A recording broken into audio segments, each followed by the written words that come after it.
بسم الله الرحمن الرحيم، والصلاة والسلام على أشرف المرسلين سيدنا محمد صلى الله عليه وسلم النبي الأمين وعلى آله وصحبه أجمعين. إن شاء الله هنتكلم النهاردة على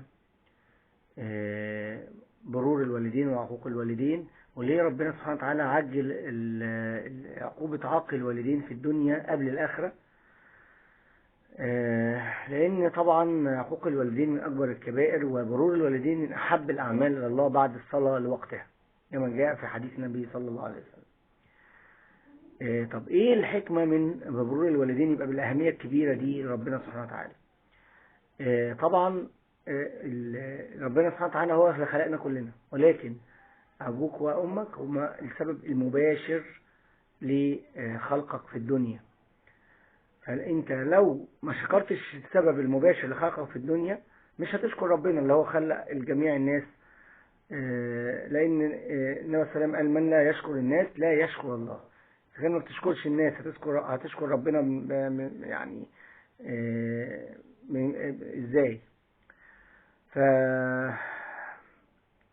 فبرور الوالدين ليه مظاهر كتير وفي حياتهم وفي مماتهم، يعني مش بعد وفاتهم بتنقطع البرور او ينقطع العقوق.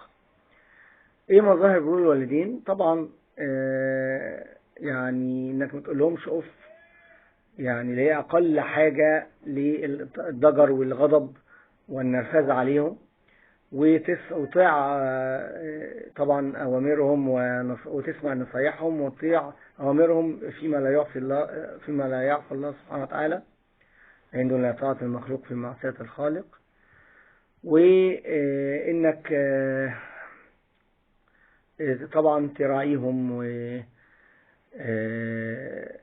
يعني الناس الموضة دلوقتي اللي هي الناس لما بتكبر زي بره انهم يتردون دار مسنين، يقول لك الرعاية هناك افضل. لا طبعا، كلام فارغ، وده يعني ينافي قول القرآن الكريم في وإن بلغ أحدهم الكبر، أو إن بلغ عندك أحدهم الكبر عندك، مش في دار المسنين. يعني لو كبروا عندك، يعني كده كده أنت اللي ملزوم بيهم، وأنت اللي تخدمهم، واللي منك يخدمهم. طبعا مش كراهية. يعني لو زوجتك ربنا مبارك فيها وانت اخترت صح، هتلاقيها هي بتبادر بخدمتهم لو هم محتاجين خدمة.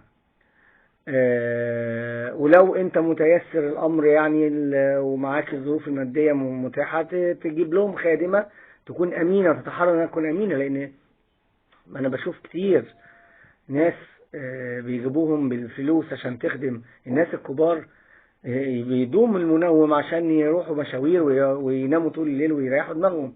فدي مش امانة ابدا. لازم لو انت حتى اجرت لها خادمة، الاب والام لازم تتابعها وتتأكد من امانتها. وإن بلغ عندك الكبر أحدهما أو كلاهما، يعني لازم عندك، مش توديهم دار مسنين. ده من مظاهر العقوق الشديد الحقيقة المنتشرة هذه الأيام. طبعا لازم لو ربنا ميسرها عليك تحاول انك لو في اي احتياجات هم مش قادرين يوفروها لنفسهم، هم ملزمين منك. ياما هم شالوك وانت صغير، وياما كفلوك، وياما ادوك، ومهما بلغ من برورك بيهم، والله الذي لا اله الا هو لن توفيهم حقهم ابدا. انما السلام جاله حد بيقول له: انا وصل بيا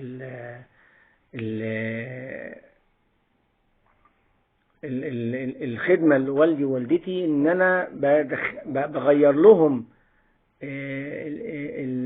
يعني بغير لهم وبشطفهم،